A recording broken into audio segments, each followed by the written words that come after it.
प्रश्न 1 से। हमारा पहला प्रश्न कह रहा है कि प्रश्नवाचक चिन्ह के स्थान पर अनुपस्थित अंक ज्ञात कीजिए। यानी दोस्तों प्रश्न कहने का मतलब ये है कि जो प्रश्नवाचक चिन्ह दिया है वहां पर कौन सी संख्या आएगी। जैसे यहाँ पर अगर प्रश्नवाचक चिन्ह दिया है तो हमें यहीं पर बताना है। अब दोस्तों देखिए, इस टाइप के प्रश्नों को जब भी सोल्व करते हैं तो क्या करते हैं कि जो प्रश्नवाचक चिन्ह दिया है उसी की जगह पर बाकी की संख्या कैसे लिखी गई। जैसे यहाँ पर 246 कैसे लिखा गया है और 551 कैसे लिखा गया है। जैसे यहाँ पर दोनों आकृति में यहाँ पर संख्या लिखी है, सेम तरीके से हम तीसरी आकृति में बता देंगे।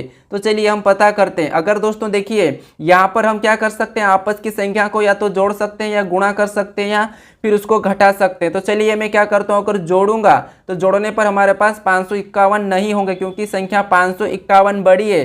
तो देखिए अगर हम यहाँ पर 8 और 3 का अंतर देखते हैं तो 8 और 3 का अंतर कितने का है, 5 का है।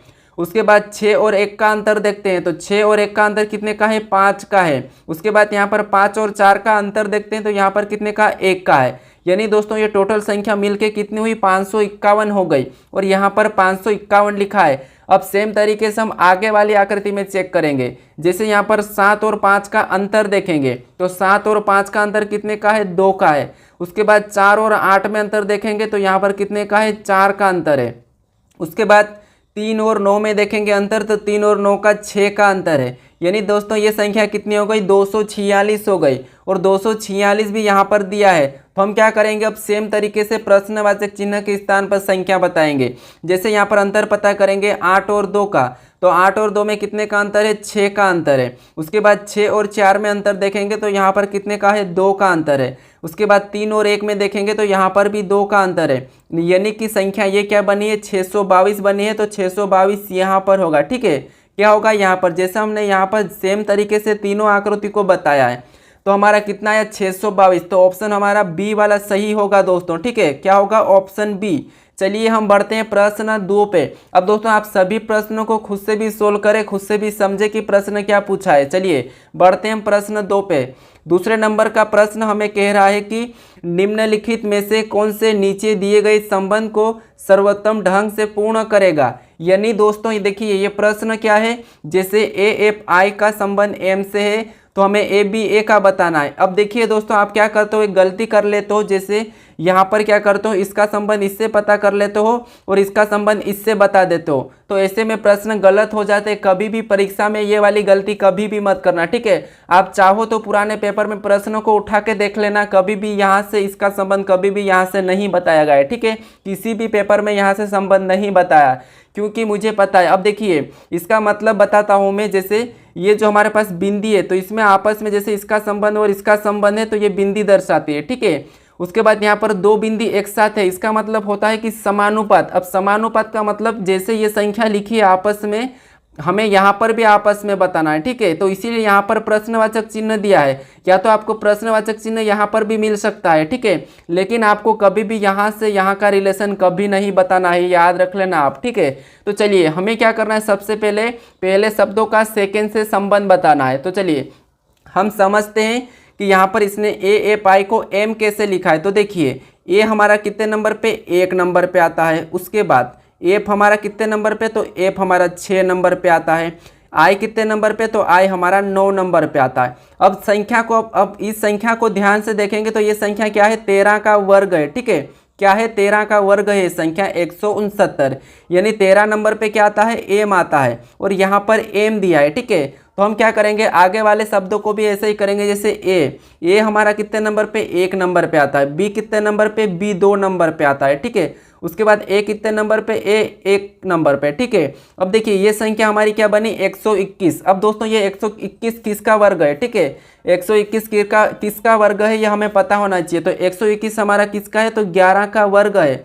अब दोस्तों 11 का वर्ग है और 11 नंबर पे कौन सा लेटर आता है, तो 11 नंबर पे के आता है। यानी कि इस प्रश्न का सही जवाब क्या होगा, के होगा। ऑप्शन में देखेंगे तो ऑप्शन हमारे ए में दिया है तो ऑप्शन ए वाला हमारा सही जवाब हो जाएगा। चलिए हम बढ़ते हैं प्रश्न 3 पे। आप सभी प्रश्नों को सोल्व करें। ठीक है, चलिए हमारा तीसरा प्रश्न कह रहा है कि यहाँ पर 1 सितंबर 2020 को कौन सा दिन होगा। यानी दोस्तों ये कैलेंडर का प्रश्न है। तो देखिए हमें इसमें कैसे सोल्व करना है, यहाँ पर लास्ट की 2 डिजिट लेना है। लास्ट की 2 डिजिट यानी कि 20 को लिया है। ठीक है, हमने 20 को ले लिया है, उसके बाद 20 को लेने के बाद क्या करेंगे, ये हमने 20 को लिया है, 20 को लेने के बाद प्लस का चिन्ह लगा के यहाँ पर भाग दे देंगे, तो 4 पंजे 20, ठीक है, 4 से भाग देना है, कितनी बार में, 5 बार में गया है। उसके बाद यहाँ पर हम तारीख लिखेंगे, जैसे तारीख दी है 1 तारीख, उसके बाद और भी प्लस का चिन्ह लगाएंगे। उसके बाद देखिए सितंबर का कोड होता है 6 और 2000 यानी कि 2000 शताब्दी का कोड होता है 6। ऐसा लिखने के बाद इसे क्या करना, सभी को जोड़ के 7 से भाग दे देना है। तो देखिए अब सभी को जोड़ेंगे तो 20 और 5 25, 25 और 1 26, 26 और 6 32, 32 और 6 38, यानी कि सभी को जोड़ने पर कितने हो गए, 38 हो गए, ठीक है। और 38 को क्या करेंगे, 7 से भाग देंगे, तो 7 पंजे कितना होता, 35। यहाँ पर शेष कितना बचा, तो शेष हमारा 2 बचा है, सॉरी 3 बचा है, ठीक है, 3 हमारा क्या बचा है, शेष बचा है। तो देखिए 1 नंबर पे रविवार आता है, 2 नंबर पे सोमवार और 3 नंबर पे मंगलवार, 4 नंबर पे बुधवार, ठीक है। ऐसा ही 6 तक जाना है और 0 पे मंगलवार, 0 पे शनिवार, ठीक है। तो देखिए 1 नंबर पे क्या आता है, रविवार, 2 नंबर पे मंगलवार, 3 नंबर पे 2 नंबर पे सोमवार, 3 नंबर पे मंगलवार, ठीक है। तो हमारा 3 आया था शेष, तो मंगलवार सही जवाब हो जाएगा। मंगलवार ऑप्शन में देखेंगे तो ऑप्शन हमारे पहले में दिया है, तो ऑप्शन पहला वाला ए हमारा सही होगा। अगर दोस्तों आपको इसका कोड सहित पूरा वीडियो चाहिए तो मुझे कमेंट करके बताइए कि आपको कैलेंडर पढ़ना है, ठीक है। चलिए हम बढ़ते हैं प्रश्न 4 पे। हमारा प्रश्न चौथा दिया है कि उपरोक्त आकृति में कितने आयत है, ठीक है। यानी दोस्तों हमारे पास ये आकृति है, तो यहाँ पर कितने आयत है ये ज्ञात करना है। तो आयत का आपको पता होगा कि हम क्या करते हैं, एक एक करके काउंट करते हैं, फिर हम 2-2 करके, फिर 4-4 करके या 3-3 करके ऐसे काउंट करते हैं। लेकिन दोस्तों यहाँ पर एक तरीका है, आपको वैसे काउंट नहीं करना है। देखिए मैं आपको बता रहा हूँ, जैसे एक लाइन ये वाली है तो यहाँ पर 1 लिखेंगे, फिर यहाँ पर एक ये है तो यहाँ पर 2 लिखेंगे, फिर ये है तो यहाँ पर 3 लिखेंगे, उसके बाद ये है तो यहाँ पर 4 लिखेंगे, ठीक है। सेम तरीके से ऊपर भी लिख लेंगे, एक ये है तो हम यहाँ पर 1 लिखेंगे, एक ये है तो हम यहाँ पर 2 लिखेंगे, एक ये है तो हम यहाँ पर 3 लिखेंगे, एक ये है तो हम 4 लिखेंगे, ठीक है। ऐसा लिखने के बाद आपको क्या करना है, यहाँ पर सभी संख्या को जोड़ लेना है। जैसे हम इसे प्लस कर लेंगे और इन्हें भी प्लस कर लेंगे, तो इधर प्लस करने पर टोटल कितने हो जाएंगे, 10, और यहाँ पर भी प्लस करने पर 10 हो जाएंगे। अब क्या करेंगे, जो संख्या जोड़ने पर आई है, ठीक है, उन संख्या को आपस में क्या करना, गुणा कर लेना। जैसे 10 में 10 का गुणा करेंगे तो कितना हो जाएगा, 100 हो जाएगा। यानी कि हमारे पास इस आकृति में टोटल कितने आयत है, तो 100 आयत है, ठीक है। कितने, 100, तो 100 हमारे ऑप्शन डी में दिया है, तो ऑप्शन डी वाला हमारा सही जवाब हो जाएगा। तो ये तरीका आप नोट कर लीजिएगा। चलिए हम बढ़ते हैं प्रश्न 5 पे। प्रश्न हमारा 5वां दिया है।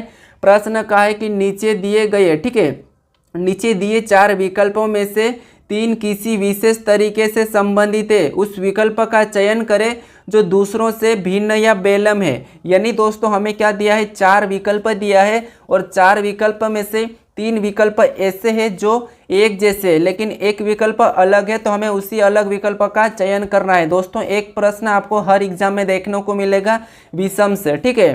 तो चलिए यहाँ पर आपको इस शब्दों में देखिए शब्द भी मिलते हैं, कभी अंक भी मिलते हैं, कभी आपको लेटर भी मिलते हैं। तो यहाँ पर शब्द दिए, जैसे कोहिमा दिए, गंगटोक दिया है, उड़ीसा दी है, पटना। अब दोस्तों यहाँ पर कौन सा अलग है, तो देखिए अगर हम इन शब्दों को ध्यान से देखेंगे तो कोहिमा नागालैंड की राजधानी है, गंगटोक हमारी क्या है, सिक्किम की राजधानी, पटना हमारी बिहार की राजधानी है, ठीक है। लेकिन ओडिशा खुद एक राज्य है और इसकी राजधानी भुवनेश्वर है, ठीक है। क्या है, ओडिशा की राजधानी भुवनेश्वर है, ओडिशा एक खुद राज्य है, लेकिन बाकी जो लिखा है यहाँ पर कोहिमा नागालैंड की राजधानी है।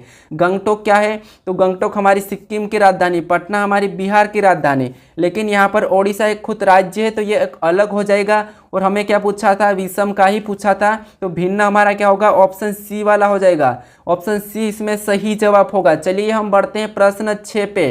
प्रश्न हमारा 6 नंबर का कह रहा है कि निम्नलिखित शब्दों के लिए सबसे उपयुक्त व्यंजन आरेख चुने। यानी दोस्तों हमारे पास लहसुन, अदरक और मिर्च ये दिया है, तो हमें क्या करना है, यहाँ पर इन शब्दों का सही व्यंजन आरेख चुनना है, ठीक है। तो देखिए आपको जब भी इस टाइप का प्रश्न मिले तो आपको ये करना है कि सबसे पहले शब्दों को ध्यान से समझना है कि शब्द दिए क्या है, ठीक है। तो जैसे हम यहाँ पर शब्दों को समझते हैं, तो शब्द एक तो लहसुन दिया है, फिर अदरक दिया है, फिर मिर्च दिया है। तो देखिए आपको पता है लहसुन क्या होता है, अदरक क्या होता है और मिर्च क्या होता है। देखिए जैसे यहाँ पर जो अदरक होता है कभी लहसुन नहीं हो सकता, और लहसुन कभी अदरक नहीं हो सकता, और अदरक कभी मिर्ची नहीं हो सकती, मिर्ची कभी लहसुन नहीं हो सकती। ठीक है, तो देखिए ये सारे के सारे शब्द हमारे क्या है, अलग अलग है। तो इसका डायग्राम अलग अलग लेने, ये हमारा डायग्राम किसका बन गया, मिर्ची का है, ये हमारा अदरक का है, और ये हमारा क्या हो गया, लहसुन का है। ठीक है, तो इसका डायग्राम अलग अलग बनेगा। तो हमारा ये वाला ऑप्शन देखेंगे तो ऑप्शन हमारे डी में दिया है, तो ऑप्शन डी वाला हमारा क्या होगा, सही जवाब हो जाएगा दोस्तों। चलिए बढ़ते हम प्रश्न 7 पे। 7वें नंबर का प्रश्न हमें दिया है कि प्रश्न कह रहा है कि उस शब्द का चयन करें जो तीसरे शब्द से उसी तरह संबंधित है जिस तरह दूसरा शब्द पहले शब्द से। ठीक है, तो देखिए जैसे यहाँ पर मैंने अभी भी पहले भी बताया था कि आपको इसका यहाँ से संबंध कभी नहीं बताना है। अगर आपको कोई यूट्यूब बता रहा भी है, कोई यूट्यूबर आपको यहाँ पर बता भी रहा है, तो आप वहाँ पर अवॉइड कर देना। ठीक है, क्योंकि आप हमारे जितने भी जो पुराने पेपर है वहाँ पर जाकर देखोगे तो आपको कभी भी इसका संबंध यहाँ से कभी नहीं मिलेगा। ठीक है, तो ये याद रख लेना। चलिए, तो जैसे क्या यहाँ पर प्रश्न भी कहा है कि यहाँ पर उस शब्द का चयन करें जो तीसरे शब्द से उसी तरह संबंधित है जिस तरह दूसरा शब्द पहले संबंध से। जैसे दोस्तों हॉकी का संबंध मैदान है, ठीक है, तो हमें यहाँ पर बैडमिंटन का बताना है। अब दोस्तों देखिए, अगर हम इस शब्दों को ध्यान से देखेंगे तो हॉकी एक खेल होता है। ठीक है, और इसे कहाँ पर खेलते हैं, मैदान में खेलते हैं। तो यहाँ पर मैदान दिया है, यानी अब हमारा आगे वाला क्या दिया है, बैडमिंटन। अब हमें ये पता होना चाहिए कि बैडमिंटन कहाँ पर खेलते हैं। तो बैडमिंटन को हम कहाँ पर खेलते हैं, देखिए अखाड़ा में तो कुश्ती होती है, स्टेडियम में कुछ क्रिकेट वगैरह होता है, पिच पर भी नहीं खेलते हैं। हमारा ऑप्शन क्या होगा, ऑप्शन हमारा डी वाला हो जाएगा, यानी कि बैडमिंटन को हम कोर्ट में खेलते हैं। ठीक है, कोर्ट मतलब वो वाला कोर्ट नहीं, इसका एक स्टेडियम ही होता है। ठीक है, तो हमारा यहाँ पर ऑप्शन डी वाला सही होगा, यानी कि इस प्रश्नवाचक चिन्ह के स्थान पर कोर्ट आएगा। ठीक है, तो बैडमिंटन को कहाँ पर खेलते हैं, कोर्ट में। चलिए हम बढ़ते हैं प्रश्न 8 पे। 8वें नंबर का प्रश्न हमें दिया है। प्रश्न का है कि यदि किसी कूट भाषा में LIQUID को PMUM यहाँ पर H लिखा जाता है तो उस कूट भाषा में SPACE को किस प्रकार लिखा जाएगा, ये प्रश्न पूछा है। अब दोस्तों देखिए, कोडिंग डिकोडिंग का भी हर पेपर में 2 प्रश्न पूछे जाते हैं। तो हमें क्या करना होता है कि देखिए प्रश्न पहले से ही इसका संबंध इससे लिखा है, तो हमें इसका पता करके हम क्या करना है, फिर इसका बताना है। तो चलिए सबसे पहले पता करो कि यहाँ पर इसने LIQUID को PMUYMH कैसे लिखा है। ठीक है, तो देखिए क्या कर सकते हैं हम, सबसे पहले यहाँ पर जैसे L से यहाँ पर क्या लिखा है, P लिखा है, यानी दोस्तों यहाँ पर L 12 नंबर पे आता है, P 16 नंबर पे आता है, तो यहाँ पर 4 जोड़ा गया है। ठीक है, उसके बाद यहाँ पर I के बाद M लिखा है, यानी I आता है 9 नंबर पे और वहाँ पर M लिखा है और M आता है 13 नंबर पे, तो यहाँ पर भी 4 प्लस हुआ है। Q आता है 17 पे और U आता है 21 पे, यहाँ पर भी 4 प्लस हुआ है। फिर U आता है 21 पे, Y आता है 25 पे, यहाँ पर भी 4 प्लस हुआ है। यहाँ पर I आता है 9 पे, M आता है 13 पर, यहाँ पर भी 4 प्लस हुआ है। D आता है 4 पे, H आता है 8 पे, यहाँ पर भी 4 प्लस हुआ है, यानी कि सभी लेटर में 4 4 4 4 प्लस हुआ है। तो हम भी क्या करेंगे, सभी में 4 4 प्लस करेंगे। जैसे S आता है 19 पे, 4 प्लस करेंगे तो 23 हो जाएंगे, 23 नंबर पे W आता है। ठीक है, उसके बाद P 16 पे आता है, 4 प्लस करेंगे तो 20 हो जाएंगे, 20 नंबर पे T आता है। उसके बाद A 1 नंबर पे आता है, 4 प्लस करेंगे तो कितने हो जाएंगे, 5 हो जाएंगे। और 5 नंबर पे क्या आता है, देखिए 5 नंबर पे क्या आता है, तो 5 नंबर पे हमारा E आता है, तो यहाँ पर E हो जाएगा। उसके बाद C 3 नंबर पे आता है, यहाँ पर भी 4 प्लस करेंगे तो 7 हो जाएंगे और 7 नंबर पे G आता है। फिर यहाँ पर E दिया है, E हमारा 5 नंबर पे आता है और यहाँ पर भी 4 प्लस करेंगे तो क्या हो जाएगा, I हो जाएगा। अब दोस्तों हम ऑप्शन में देखेंगे कि यहाँ पर ऑप्शन हमारा WTGI कहाँ पर है, तो हमारा ऑप्शन बी में है WTEGI, तो ऑप्शन हमारा बी वाला सही हो जाएगा। चलिए हम बढ़ते हैं प्रश्न 9 पे। हमारा 9वें नंबर का प्रश्न कह रहा है कि यहाँ पर एक तस्वीर को इंगित करते हुए जॉन कहता है कि वह मेरे बेटी की माँ की बहन है। तस्वीर के व्यक्ति का जॉन से क्या संबंध है, यानी दोस्तों देखिए ब्लड रिलेशन का क्वेश्चन है। यहाँ पर क्या करना है आपको, देखिए मैं तरीका बताता हूँ आपको, हमेशा प्रश्न कभी भी गलत नहीं होगा। आपको हमेशा क्या करना है, खुद को लेना है। ठीक है, अब देखिए मेरे साथ सोल्व करने का कोशिश करें, आप खुद को ले लीजिए। जैसे प्रश्न क्या कहा है कि एक तस्वीर की ओर इंगित करते हुए जॉन कहता है, यानी दोस्तों जैसे हम किसी तस्वीर की ओर इशारा कर रहे हैं। ठीक है, हम यहाँ पर जॉन मतलब हम ही है। ठीक है, हम अपन खुद को ले लेते हैं। अब दोस्तों हम क्या कर रहे हैं, एक तस्वीर की ओर क्या करते हैं, इशारा करते हैं और कहते हैं कि हम क्या कहते हैं कि वहाँ मेरे बेटे की माँ, ठीक है। यानी दोस्तों ये कब यहाँ पर हम है, ठीक है। ये कौन है, तो ये हम है। अब देखिए हम क्या कह रहे हैं कि वहाँ ये जो तस्वीर वाला है ये क्या है, मेरे बेटे की माँ। यानी दोस्तों देखिए ये मैं हूँ, ठीक है, ये वाला मैं हूँ, और मेरे बेटे मतलब नीचे आ जाएगा, और मेरे बेटे की माँ मतलब यहाँ पर हो जाएगी मेरे बेटे की माँ, ठीक है। ये मेरे बेटे की माँ। उसके बाद आगे क्या कहा है, मेरे बेटे की माँ की बहन, यानी दोस्तों इसकी क्या हो जाएगी, बहन हो जाएगी। यानी कि मेरे बेटे की माँ की बहन, ठीक है। तस्वीर से व्यक्ति का जौन से क्या संबंध है, तस्वीर के व्यक्ति का जौन से क्या संबंध है। यानी दोस्तों देखिए सबसे पहले अपना बेटा और अपने बेटे की माँ मतलब अपनी पत्नी, ठीक है, अपनी पत्नी, और अपनी पत्नी की बहन अपनी क्या लगती है, तो अपनी क्या लगती है, साली लगती है, ठीक है। तो इसीलिए ऑप्शन हमारा क्या होगा, यहाँ पर डी वाला हो जाएगा। आपको समझ में आ चुका होगा, ठीक है। तो हमेशा आप खुद को लेना है। चलिए हम बढ़ते हैं प्रश्न 10 पे। प्रश्न हमारा 10वां दिया है कि दी गई समरूपता के आधार पर दिए गए विकल्पों में से नहीं दिया गया युग्म ज्ञात करें। यानी दोस्तों यहाँ पर प्रश्न कह रहा है कि नहीं दिया गया युग्म ज्ञात करें। तो सबसे पहले हम यहाँ पर युग्मों को देखेंगे। तो देखिए यहाँ पर 3 का वर्ग करेंगे तो कितना होता है, 9। उसके बाद देखिए 3 का वर्ग कितना होता है, 9 होता है। उसके बाद 2 का वर्ग कितना होता है, 4 होता है, ठीक है। और इन दोनों को प्लस करेंगे तो यहाँ पर 13 लिखा है, ठीक है। तो सेम इसके तरह का युग्म हमें पता करना है जो नहीं है। देखिए तो देखिए क्या करेंगे, सबसे पहले यहाँ पर इसका 5 का वर्ग करेंगे तो 5 का वर्ग 25 और 1 का वर्ग 1 ही होता है। तो यहाँ पर दोनों को जोड़ेंगे तो 26 होते हैं, यानी कि यहाँ पर 36 दिया है, तो ये तो नहीं हो रहा है। उसके बाद दूसरा दिया यहाँ पर 8, और 8 का वर्ग क्या दिया है, तो 8 का वर्ग 64 होता है, और 3 का वर्ग 9 होता है। और दोनों को जोड़ेंगे तो यहाँ पर भी क्या है, 121 दिया है, तो यहाँ पर भी नहीं होगा, ठीक है। अब उसके बाद क्या करेंगे, यहाँ पर दोस्तों देखिए यहाँ पर भी 7 का वर्ग करेंगे 49, और 1 का वर्ग होता है 1 ही होता है, तो यहाँ पर भी 81 नहीं हो रहा है। उसके बाद देखिए यहाँ पर 4 का वर्ग कितना होता है, 16 होता है, और 7 का वर्ग कितना होता है, तो 7 का वर्ग